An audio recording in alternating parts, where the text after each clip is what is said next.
kita masih tetap bab 1 dengan materi yang berbeda. Fungsi sosiologi untuk mengenali gejala sosial di masyarakat. Tujuan pembelajaran kita hari ini menjelaskan sosiologi sebagai ilmu sosial, menjelaskan realitas sosial sebagai objek kajian, menjelaskan kehidupan sosial sebagai objektivitas, mengidentifikasi gejala sosial. A. Hakikat manusia sebagai individu dan sosial. Manusia sebagai makhluk individual atau sebagai individu memiliki kepribadian yang unik. Dia memiliki penampilan fisik, kemampuan, kebutuhan, perasaan, dan sikap yang berbeda dengan sesamanya. Di antara satu yang lain, pasti memiliki perbedaan, baik itu sifatnya, kehidupannya. Dari mana itu dimulai? Dari orang tua kalian. Jadi lingkungan yang paling terkecil itu adalah keluarga. Ayah, ibu, adik, kakak. Nah, disitulah kalian diberikan kasih sayang, perhatian, ya, disekolahkan. Satu sekolah ini adalah kasih sayang orang tua kepada kalian. Jadi kenapa dikatakan unik? Karena berbeda-beda antara satu dengan yang lainnya. Perasaan hati, feeling perasaan kalian. Ini pasti akan berbeda antara satu dengan yang lainnya. Manusia sebagai makhluk sosial. Jadi kalau dia disebut sebagai makhluk individu, manusia juga nanti akan berkembang menjadi makhluk sosial. Di dalam kehidupan masyarakat, kita harus menunjukkan sikap sosial yang positif. Bentuk sikap sosial yang positif antara lain adalah tenggang rasa, kerjasama, dan solidaritas. Jadi ada yang satu perasaan, kerjasama yang erat, saling tolong menolong, dan rasa solidaritas, rasa persaudaraan, ya. Itu.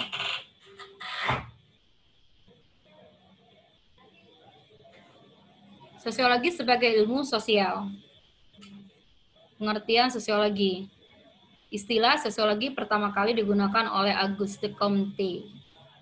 Comte menyatakan bahwa sosiologi adalah ilmu tentang gejala sosial yang tunduk pada hukum alam dan tidak berubah-ubah.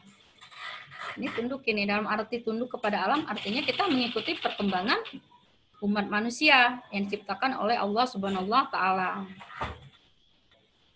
Auguste Comte ini bapak sosiologi ya, Nak. Jadi dia disebut sebagai bapak sosiologi. Ilmu perkembangan sosial yang ahli dalam ilmu manusia dan kehidupannya. Alam tidak berubah-ubah. Alam tidak berubah, tetapi manusia yang berubah. Ya, manusia berubah dengan akal pikiran yang diberikan oleh Allah kepada manusia. Manusialah merubah alam itu. Merubah alam dengan segala kebutuhan yang diperlukan oleh manusianya. Tapi kalau kita tidak bisa menggunakan sebaik mungkin, pasti akan merugi pada manusia itu sendiri.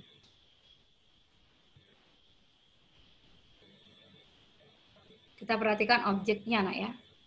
Objek kajian sosiologi itu seperti apa? Dalam mempelajari masyarakat sebagai objek kajian sosiologi, memfokuskan studinya pada ini tentang manusia yang antara satu dengan yang lainnya.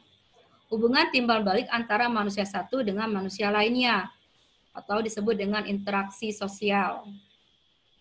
Baik itu secara langsung maupun secara tidak langsung. Jadi kalau secara langsung contohnya bertemu langsung, bertatap muka. Seperti saat ini. Saat ini kita tidak langsung ini. Karena kita melalui media. Ya, teknologi. Itu tidak langsung, lewat telepon, lewat handphone. Nah, itu hubungan atau yang dikatakan tidak langsung. Kalau langsung dia langsung bertatap muka, langsung bisa bersentuhan, bisa melihat antara satu dengan yang lainnya. Itu langsung. Yang kedua, hubungan antara individu dan kelompok.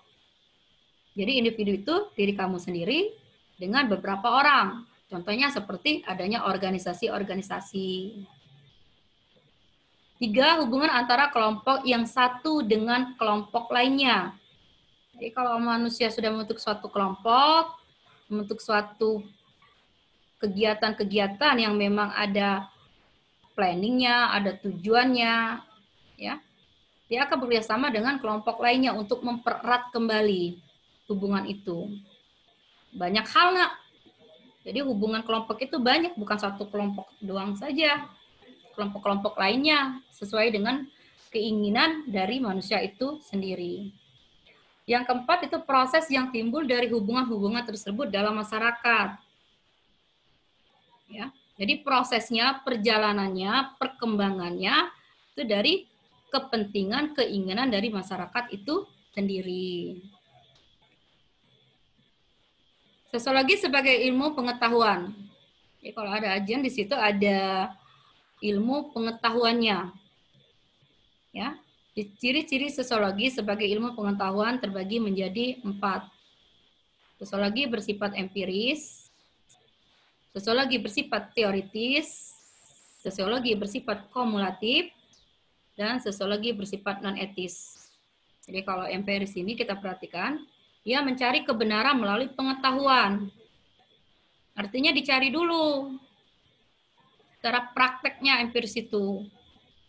Jadi ditemukan dulu, terus nanti dilihat di perkembangannya di masyarakat, itu empiris. Kalau sosiologi bersifat teoritis, ini teori, diambil dari mana teori? Dari buku, dari pendapat para ahli atau tokoh. Tentang apa? Tentang ilmu sosial. Kalau sosiologi bersifat kumulatif, nah ini kita perhatikan kumulatif. Kumulatif artinya adanya pengumpulan di situ. Dikumpulkan menjadi satu. Apa-apa saja yang dibutuhkan oleh manusia itu dengan berbagai sifatnya, nanti masuk ke non etis itu, ya. Problemnya, konfliknya. Nah, ini yang akan kita cari nanti solusi konflik itu. Karena manusia tidak lepas dari konflik, nah. Manusia tidak, kenapa? Nah ini, kenapanya itu di bagian keempat. Sosiologi bersifat non etis. Karena di sini ada norma-norma yang memang harus dijalankan. Ini karakter loh pada manusia itu sendiri, sifat pada manusia itu antara satu dengan yang lainnya berbeda. Ya, ada yang baik hati, ada yang memang egois, ada yang suka berbohong, ada yang suka menipu. Itu kepada sifat-sifat manusia. Jadi kalau manusia sudah ditanamkan dengan akhlak yang baik, dari orang tuanya, dari agamanya, insya Allah anak itu tetap dalam koridor yang baik. Seperti kalian semua disekolahkan oleh ibu ayah dengan harapan bisa tercapai segala cita-cita kalian menjadi anak yang berguna bagi nusa bangsa, tanah air, dan agama. Nah, perilaku inilah sifat. Nah, sifat seseorang ini tidak menjamin kepada pendidikannya. Jadi kalau sifatnya bagus sampai kapanpun dari anak itu sendiri akan bagus. Tapi akan lebih baik lagi diiringi dengan pendidikan yang layak, pendidikan yang baik. Ya, jadi manusia tanpa pendidikan sama juga manusia itu hidup seperti mati. Pendidikan itu penting sekali.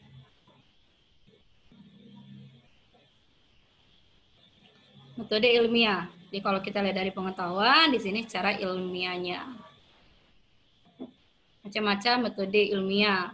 Di situ adanya metode kualitatif, adanya metode kuantitatif. Ini berkembang dari objek tadi ya, nak.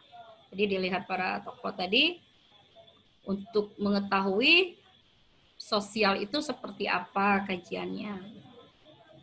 Mengutamakan cara kerja dengan mendeskripsikan hasil penelitian berdasarkan penilaian terhadap data yang diperoleh. Jadi ini keterangan data-data yang diperoleh itu seperti apa? Itu yang dicari. Ya. Jadi mengumpulkan data, terus dikembangkan secara tertulis, diuraikan. Itu metode kualitatif. Kalau metode kuantitatif, mengutamakan keterangan berdasarkan angka-angka atau gejala-gejala yang diukur dengan skala, indeks, tabel, atau uji statistik. Ini lebih condong kepada penghitungan, kayak seperti nilai matematika. Ya, jadi itu membedakan antara kualitatif dengan kuantitatif. Nah, mengapa harus menggunakan seperti metode ini? Karena lihat perkembangan pada hidup manusia itu sendiri, nak. Kelahiran, kematian, dihitung jumlahnya. Per bulan, per tahun, itu secara kuantitatif. Tapi kalau data tentang, oh ini satu keluarga, dari keluarga mana ini misalnya orang membuat kakak. Nah itu masuk data kualitatifnya, keterangan ayah, ibu, saudara, itu. Ini metode yang digunakan di dalam sosiologi juga. Ya, karena apa? Karena kehidupan manusia ini kompleks, nah. Berbagai macam kebutuhan yang dibutuhkan oleh manusia itu sendiri dengan berbagai macam problem yang akan dihadapi. Kuat tidak manusia itu? Karena tidak ada satu manusia pun tidak menghadapi masalah. Hanya beda saja kadar permasalahan yang dihadapi. Peran dan fungsi sosiologi. Sosiologi sebagai ilmu riset. Cari terus, dikupas, digali lagi. Ya, karena dia mengikuti perkembangan umat manusia. Seperti para ilmuwan lainnya, para sosiologi berfokus pada pengumpulan data, penggunaan data. Oleh karena itu, para sosiolog melakukan riset ilmiah. Sosiolog itu orangnya. Orang yang melakukan riset itu, orang yang melakukan penelitian. Nah, diteliti lagi, kenapa ini, mengapa begitu. Seperti saat ini loh, ini udah masuk nih, COVID nih. COVID-19 ini, COVID-19, ini udah masuk ke ilmu sosiologi juga nanti. Akan diterbitkan nanti, kenapa bisa terjadi, apa penyebabnya, apa permasalahannya, bagaimana solusi ke depannya.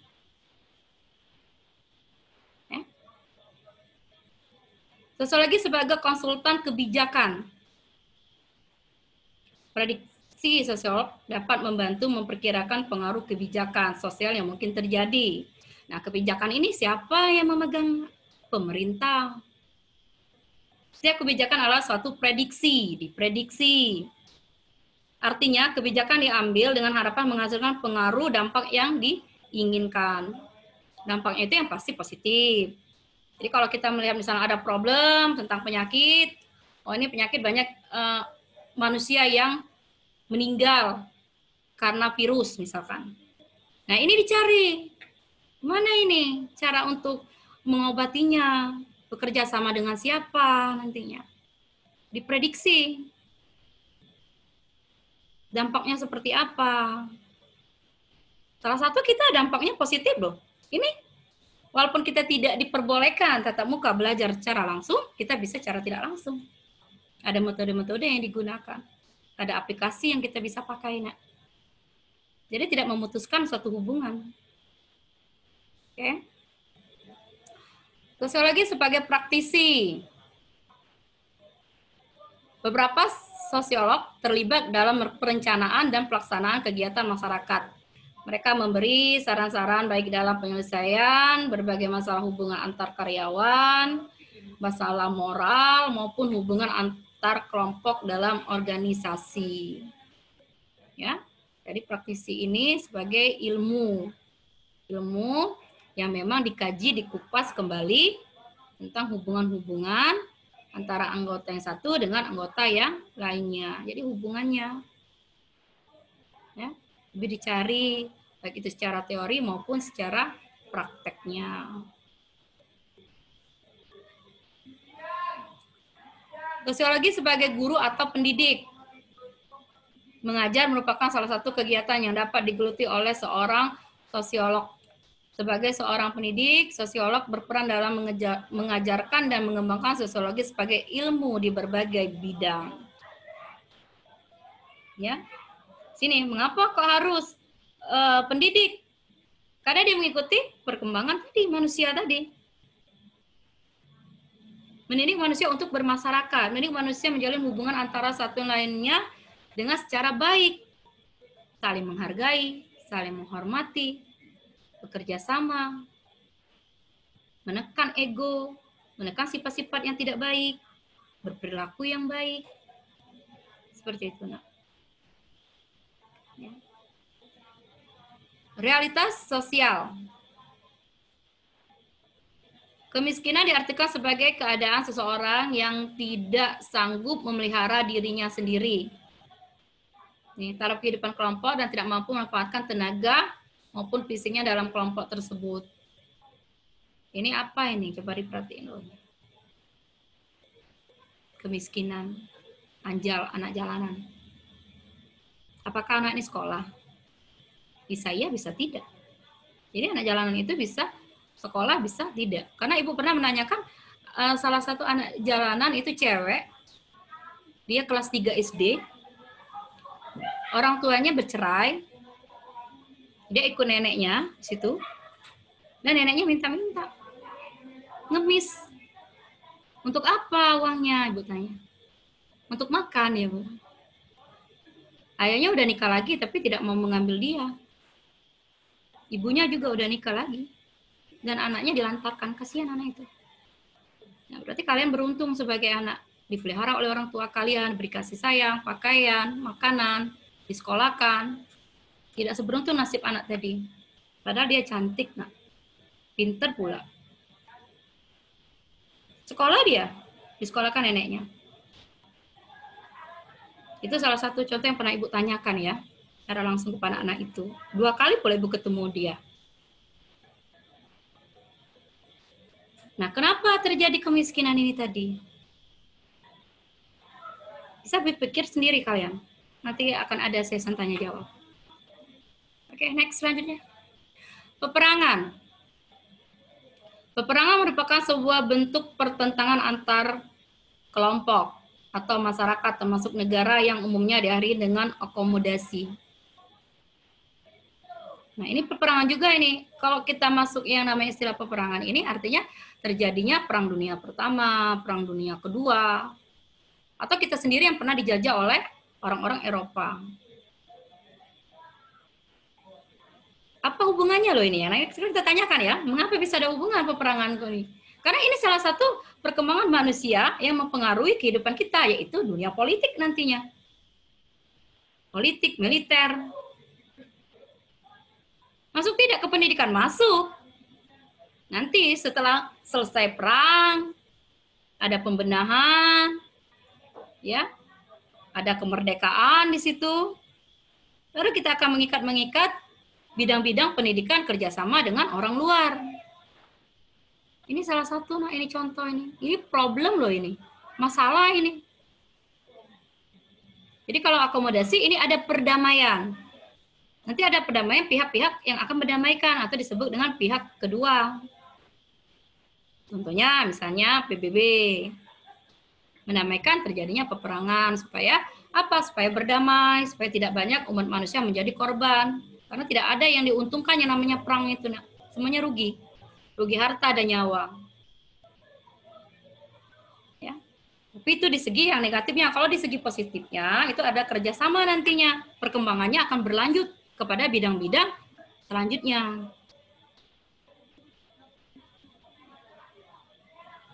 Tuh. Tuh, lihat, perhatikan. Contoh anak-anak sekolah yang berperilaku menyimpang ini. Disorganisasi keluarga. Kejahatan masalah generasi muda dalam masyarakat modern. Pelanggaran terhadap norma-norma masyarakat. Kira-kira bagus nggak ya seperti ini ya? Menurut kalian? Mengapa ini bisa terjadi? Kenapa bisa terjadi? Apa penyebabnya? Nah, bagaimana nanti ke depannya supaya kalian sekalian sebagai generasi penerus bangsa tidak mengikuti jejak mereka? Apa yang harus dilakukan? Ini suatu pertanyaan ini. Ini sudah jadi suatu season pertanyaan dari ibu untuk kalian, Nak.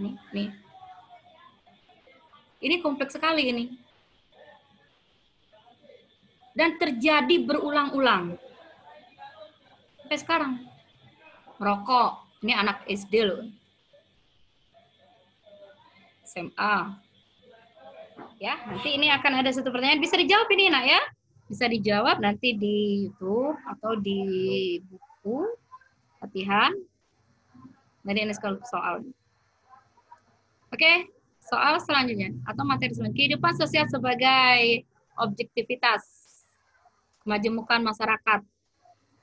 Tiap kelompok masyarakat memiliki pola perilaku, adat, agama, dan budaya yang berbeda. Hal ini dikarenakan masyarakat Indonesia terdiri dari berbagai ras, suku, bangsa yang tersebar di seluruh wilayah Indonesia. Ini, jadi kalau kita lihat kacamata di sini adalah adat istiadat dalam segi tari, ya Nak. Nih, kultur, budaya. Ini salah satu contoh saja, Nak. Jadi Ibu ambil satu contoh kehidupan sosial sebagai objektivitas, objeknya itu adalah manusianya dengan aktivitas-aktivitas tertentu yang dilakukan oleh manusianya. Bu, Ya, Weni. itu kan tadi yang itu kan kemajemukan masyarakat kan contohnya tari kan, Bu? Kajian yang salah satu kegiatan. Itu kan contohnya tari. Itu selain tari bisa ada lagi dah, Bu? Bisa. Jadi itu hanya salah contoh tari. Tari itu kan sudah masuk kepada kesenian, bidang kesenian pada masyarakat. Kalau kalian pendidikan, ya pendidikan sekolah. Tingkat dari mulai PAUD sampai ke perguruan tinggi. Oh, itu juga kemas. Termasuk kemajemukan. Jadi kemajemukan masyarakat itu berbagai macam ya perkembangan pada manusia itu mulai dari kebutuhan primer, sekunder, tersier sampai kegiatan-kegiatan yang dilakukan oleh manusianya. Jadi kemajemukan itu kita lihat dari kultur budaya juga udah masuk. Adat istiadat. Indonesia kaya loh dengan budaya, dengan kuliner. Jadi kita bangga sebagai bangsa Indonesia. Ya, Weni. Agama ritual, ya ritual. Ritual yang dilakukan dengan keagamaan itu ada perbedaan. Itu dilakukan terus-menerus oleh siapa? Oleh kebudayaan yang mengembangbiakannya. Menghormati arwah leluhur misalnya. Berkembang dari mana? Dari prasejarah. Masuk sejarah. Tapi terus dilakukan. Kalau kita misalnya yang beragama, pasti kan kita tidak akan menyukai seperti itu ya, Nak. Kenapa sih melakukan seperti ini? Kan tidak ada dalam agama. Misalnya agama Islam. Tapi masih akan dilakukan. Kebanyakan yang melakukan ritual-ritual itu ya masyarakat tanah Jawa, misalkan orang-orang Jawa ataupun dari budaya-budaya Kalimantan, Sulawesi, yang mereka mempercayai hal-hal gaib atau suatu benda-benda yang memiliki kekuatan gaib. Nah, kita sebagai bangsa Indonesia harus menghormati juga, Nak. Menghormati saja apa salahnya. Tapi tidak usah mengikuti. Menghormati bahwa memang dulu ada seperti itu. Ya, itu salah satu masuk keunikan, kemajemukan kehidupan masyarakat Indonesia. Jadi kita tidak lepas dari sejarah-sejarah hidup yang tidak boleh kita lupakan. Justru kita hargai.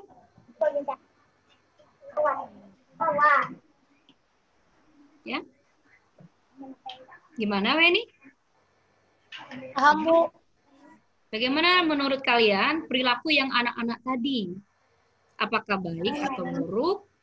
Mereka melakukan seperti apa? Dan bagaimana solusi ke depan? Siapa yang mau jawab? Apa, Bu? Nah, tadi bisa dilihat materi yang tadi. Tadi kan ada salah satu contoh anak-anak yang melakukan suatu perilaku yang menyimpang atau dikatakan tidak baik. Rokok misalnya, miras, atau narkoba misalkan seperti itu. Anak tadi anak sekolah itu. Bagaimana menurut pendapat kalian? Apakah itu baik atau tidak? Buruk. Nah, buruk. Mengapa bisa terjadi seperti itu? Ya. Terus bagaimana solusi ke depannya? Kalau ada yang mau menjawab, boleh angkat tangan dulu. Satu. Ya, Weni. Mungkin pengaruh lingkungan, Bu. Pengaruh lingkungan. Terus apa lagi? Kurang perhatian dari orang tua. Boleh, betul. Kurang kasih sayang ya. Solusi ke depannya seperti apa? Supaya tidak terjadi kembali. Nggak tahu. Solusi ke depannya seperti apa? Apakah itu dari anaknya itu sendiri yang berubah atau dari orang tuanya juga membuat anak itu bisa berubah? Anak itu sendiri sama orang tua, Bu. Anak itu sendiri sama orang tuanya. Jadi orang tuanya harus seperti apa melakukan supaya anak itu tidak lagi ke lembah hitam, tidak lagi melakukan suatu kesalahan.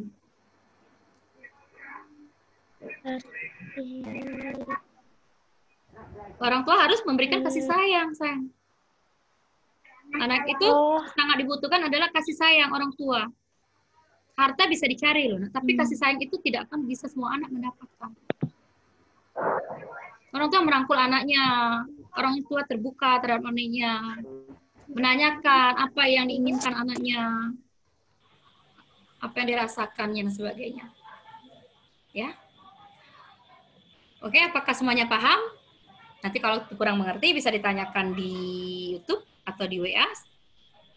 Ibu rasa materi kita cukup sampai di sini dulu ya, Nak ya. Nanti kita akan sambung lagi di hari yang akan datang. Terima kasih atas perhatiannya. Salam untuk orang tuanya. I love you all. Wassalamualaikum warahmatullahi wabarakatuh. Bye-bye.